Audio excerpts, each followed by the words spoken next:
Tatapan songong Mario Dandi saat keluar rutan Polda Metro, awak media dipelototin.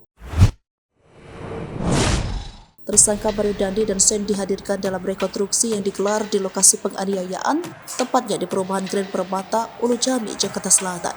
Saat keluar dari tahanan rutan Polda Metro Jaya, tatapan tajam Mario Dandi tampak mengarah ke awak media.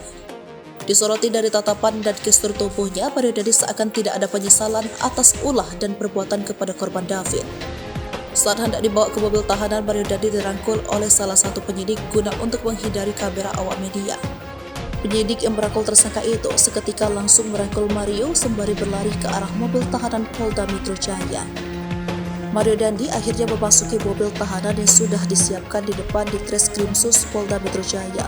Selanjutnya, Mario dibawa ke TKP rekonstruksi di Jakarta Selatan.